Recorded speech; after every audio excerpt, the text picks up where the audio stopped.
ഏതായാലും വോട്ടെണ്ണത്തിന്റെ കാര്യത്തിലുള്ള തർക്കമാണ്. ഇതുമായി ബന്ധപ്പെട്ട് നേരത്തെ പറഞ്ഞതുപോലെ 3000 വോട്ടുകൾ വരെ ജമാഅത്തെ വെൽഫെയർ പാർട്ടിക്കുണ്ട് എന്ന് പറയുന്നു. തങ്ങൾക്ക് 50,000 വോട്ടുകൾ ഉണ്ട് എന്ന് പറയുന്നു. വിജയ പരാജയത്തെ സ്വാധീനിക്കാൻ നിലമ്പൂരിൽ നമുക്കറിയാം ശക്തമായ രാഷ്ട്രീയ പോരാട്ടം നടക്കുന്നിടത്ത് ചെറിയ ശതമാനം വോട്ടുകൾ മാത്രം മതി. സി വി അനുമോദും ബി വി അരുണും എന്നോടൊപ്പം ചേരുകയാണ്. അനുമോദ്, നേരത്തെ പറഞ്ഞതുപോലെ 50,000-ഓളം വോട്ടുകൾ തങ്ങൾക്കുണ്ട് എന്ന അവകാശവാദം. അതിൽ വലിയ വിഭാഗം വോട്ടുകൾ പരമ്പരാഗതമായി ലീഗിന് ചെയ്യുന്ന സംവിധാനം. അപ്പുറത്ത് 3000 വോട്ടുകൾക്ക് വേണ്ടി എന്തിന് നിങ്ങൾ പോകുന്നു എന്ന ചോദ്യം പ്രസക്തമാണ്. എത്ര ആയാലും 3000 ആയാലും 2000 ആയാലും 1000 ആയാലും വലിയ ഏറ്റവും പുതിയ വിലയിരുത്തലനുസരിച്ച് ചെറിയ വോട്ടുകൾക്ക് മാത്രം ജയിക്കുന്ന സ്ഥാനാർത്ഥി ജയിക്കാൻ പോകുന്ന ഒരു മണ്ഡലത്തിൽ വളരെ പ്രധാനപ്പെട്ട ഘടകമാണ്. എന്താണ് മനസ്സിലാക്കേണ്ടത്? UDF ഈ പിന്തുണ നേടിയതോടുകൂടി വെട്ടിലായിരിക്കുകയാണോ, അതോ ഇത് പാച്ചപ്പ് ചെയ്യാനുള്ള കപ്പാസിറ്റി ലീഗിനടക്കമുണ്ടോ എന്ന് പ്രതീക്ഷിക്കാമോ? Ranjith, good morning. നിലമ്പൂരിലെ ഒരു വോട്ടിൻ്റെ ശതമാനക്കണക്ക് എണ്ണക്കണക്കിന് അടിസ്ഥാനമാക്കി വേണം നമുക്ക് ഇക്കാര്യത്തിൽ ഒരു വിലയിരുത്തൽ നടത്തുവാൻ. ഇവിടെ 2,32,000-ലധികമാണ് ഏറ്റവും പുതുക്കിയ വോട്ടർ. പക്ഷേ അത് സർക്കാരിൻ്റെ കണക്കിലുള്ള പട്ടികയാണെങ്കിലും ശരാശരി നിലമ്പൂരിൽ പോൾ ചെയ്യുന്നത് 1,80,000-ഓളം വോട്ടുകളാണ്. അതിൻ്റെ ഒരു പാറ്റേൺ 60-70 ശതമാനക്കണക്കിലാണ് വരുന്നത്. അതിൽ തന്നെ UDF കണക്കാക്കുന്നത് അവർക്ക് 80,000-ലധികം വോട്ടുകൾ നേടാൻ കഴിയുമെന്നാണ്. കഴിഞ്ഞ തവണത്തെ തെരഞ്ഞെടുപ്പിൽ 80,000-ലധികം വോട്ടുകൾ നേടി എന്നുള്ളതാണ് അവരുടെ ഏറ്റവും മികച്ച ഒരു പ്രകടനമുള്ളത്. പാർലമെന്റ് തെരഞ്ഞെടുപ്പിൽ മറ്റൊരു പാറ്റേണാണ്, അതും നമുക്ക് ഇതുമായിട്ട് താരതമ്യം ചെയ്യാനാവില്ല. അപ്പോൾ അത്തരത്തിൽ 80,000-ഓളം വോട്ടുകളിൽ 40,000-ലേറെ വോട്ടുകൾ ലീഗിൻ്റേതായിട്ടുണ്ട്. അതിൽ ലീഗ് അനുഭാവികളുടേതും അല്ലെങ്കിൽ ലീഗിൻ്റെ പരസ്യമായിട്ട് ഒപ്പം നിൽക്കാത്ത എന്നാൽ വിവിധ മതസംഘടനകളുടെയും ഒക്കെ വോട്ടുകളുണ്ട്. ഈ LDF-നാണെങ്കിൽ 60,000-70,000 ഇടയ്ക്കുള്ള വോട്ടുകളാണ് അവർ ലക്ഷ്യമിടുന്നത്. അവിടെ ഒരു വ്യത്യാസം വരുന്നത് ഈ 5,000-നും 10,000-നും ഇടയിലാണ്. ആ 5,000-10,000 പാച്ചപ്പ് ചെയ്യാനാണ് LDF എപ്പോഴും ഇടതുപക്ഷ സ്വതന്ത്രന്മാരെ കൊണ്ട് മത്സരിപ്പിക്കുന്നത്.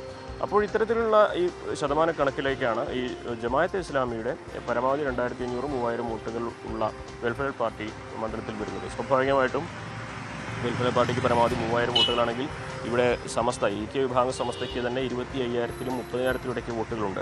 AP വിഭാഗം സമസ്തയ്ക്ക് 15,000-ലേറെ 15,000-നും 20,000-നും ഇടയ്ക്ക് വോട്ടുകളുണ്ട്.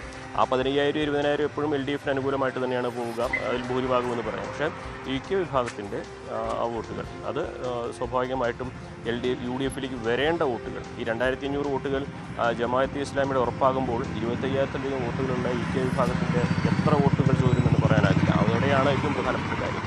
2,500-ന് പകരം നഷ്ടപ്പെടുന്ന വർഷം 25,000 ആകും. അപ്പോൾ AK വിഭാഗത്തിൻ്റെ ഈ നേതാക്കൾ അവരുടെ പ്രധാനപ്പെട്ട നിലപാടും ജമാഅത്തെ ഇസ്ലാമിയുടെ രാഷ്ട്രീയം പറയുന്ന വെൽഫെയർ പാർട്ടിയെ ഒരു തരത്തിലും അംഗീകരിക്കാനാകില്ല. വെൽഫെയർ പാർട്ടിയെ അംഗീകരിക്കുന്ന രാഷ്ട്രീയക്കാരെയും അംഗീകരിക്കാനാകില്ല. അതാണ് ഏറ്റവും പ്രധാനപ്പെട്ട കാര്യം. വെൽഫെയർ പാർട്ടിയുടെ സ്ഥാനാർത്ഥിയല്ല ഇവിടെ മത്സരിക്കുന്നത്. പക്ഷേ വെൽഫെയർ പാർട്ടിയെ അംഗീകരിക്കുന്ന മറ്റൊരു സ്ഥാനാർത്ഥിയും അംഗീകരിക്കാനാകില്ല എന്നൊരു നിലപാടിലാണ് അവരുള്ളത്. സ്വാഭാവികമായിട്ടും ഇത് വലിയൊരു തലവേദന സൃഷ്ടിക്കുന്നതാണ്. പക്ഷേ ലീഗ് തന്നെ മറികടക്കുന്നത് ഇത്തരത്തിൽ ലീഗിനെതിരെ സമസ്തയിൽ ഒരു വിഭാഗം എല്ലാ കാലവും നിലനിൽക്കുന്നുണ്ട്. അത്തരത്തിൽ ഉള്ള ആളുകളുടെ ഭീഷണി മുൻപും ഉണ്ടായിട്ടുണ്ട്. പൊന്നാനി പാർലമെൻറ്റ് തിരഞ്ഞെടുപ്പിലടക്കം ഇതിൻ്റെ വലിയ തോതിലുള്ളൊരു ഏകീകരണവും ഒക്കെ സംഭവിച്ചതാണ്. എന്നിട്ടും അവിടെ റെക്കോർഡ് ഭൂരിപക്ഷത്തിലാണ് ജയിച്ചത്. പക്ഷേ അതിൻ്റെ ഒരു സാഹചര്യം മറ്റൊന്നാണ്, അതൊരു തരംഗമുണ്ട്. അപ്പോൾ ഈ ലീഗിൻ്റെ ഒരു ആത്മവിശ്വാസം ഇത്തരത്തിൽ സമസ്തയിലെ കഴിഞ്ഞ ലോക്സഭാ തെരഞ്ഞെടുപ്പിലായിരിക്കാം ഒരുപക്ഷെ ഈ ലീഗ് സമസ്ത വിഷയത്തിൽ വലിയ ഒരു ആശയക്കുഴപ്പവും അവർ തമ്മിലുള്ള ബന്ധത്തിൽ വലിയ വിള്ളലുമൊക്കെ ഉണ്ടായത്. പക്ഷെ അത് ഒന്നും ലോക്സഭാ തെരഞ്ഞെടുപ്പിന്റെ റിസൾട്ടിനെ ബാധിക്കുന്ന പശ്ചാത്തലമുണ്ടായില്ല. ഇടതുപക്ഷത്തിനൊപ്പം എന്നും നിലനിന്നിട്ടുള്ള EP വിഭാഗം നമുക്കറിയാം, അവരെപ്പോഴും അരിവാൾ ചുറ്റിക്ക് വോട്ട് ചെയ്യുന്ന ആളുകളാണ്. AK വിഭാഗമാണ് മലപ്പുറം രാഷ്ട്രീയം അല്ലെങ്കിൽ മലബാർ രാഷ്ട്രീയം വെച്ച് നോക്കിയാൽ UDF-നൊപ്പം എന്നും നിൽക്കുന്ന ആളുകൾ. ഈ AK വിഭാഗം തന്നെ ഇത്തരത്തിലുള്ള അതിലെ യുവജന സംഘടനകൾ തന്നെ ഇത്തരത്തിലുള്ള ചില നിലപാടുകൾ സ്വീകരിച്ചാൽ, നമുക്കറിയാം വെൽഫെയർ പാർട്ടി ഇങ്ങോട്ട് വന്ന് UDF-ന് പിന്തുണ പ്രഖ്യാപിക്കായിരുന്നു, ആരും അങ്ങോട്ട് പോയില്ല. പക്ഷെ ആ പിന്തുണ നിഷേധിക്കാനോ അത് വേണ്ട എന്ന് വെക്കാനോ ഒന്നും തെരഞ്ഞെടുപ്പ് പശ്ചാത്തലത്തിൽ നേതാക്കൾ തയ്യാറാത്ത സാഹചര്യമൊക്കെ അതുണ്ട്. പക്ഷെ അപ്പോഴും ലീഗിന് പരിഹരിക്കാൻ പറ്റാത്ത പ്രശ്നമാണോ ഇത് എന്ന ചോദ്യമാണ്.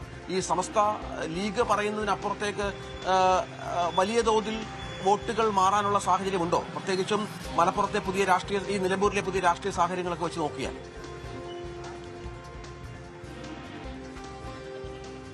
അവിടെയാണ് നമ്മൾ ഈ PV അൻവറിന്റെ സാന്നിധ്യത്തെ എടുത്തു കാണേണ്ടത്. ഇവിടെ നോക്കൂ, EK വിഭാഗത്തിന്റെ വോട്ടുകൾ അത് 25,000 ഉണ്ടെന്ന് നമുക്ക് കരുതാം.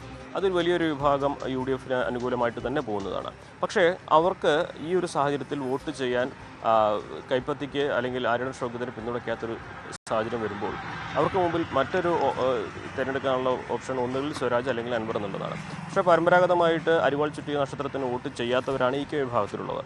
അവർക്ക് അപ്പോൾ പിന്നീട് അടുത്തതായിട്ട് അനുമോദ് തിരിച്ചു വരാൻ ഇപ്പോൾ M സ്വരാജ് മാധ്യമങ്ങളെ കാണുന്നുണ്ട്.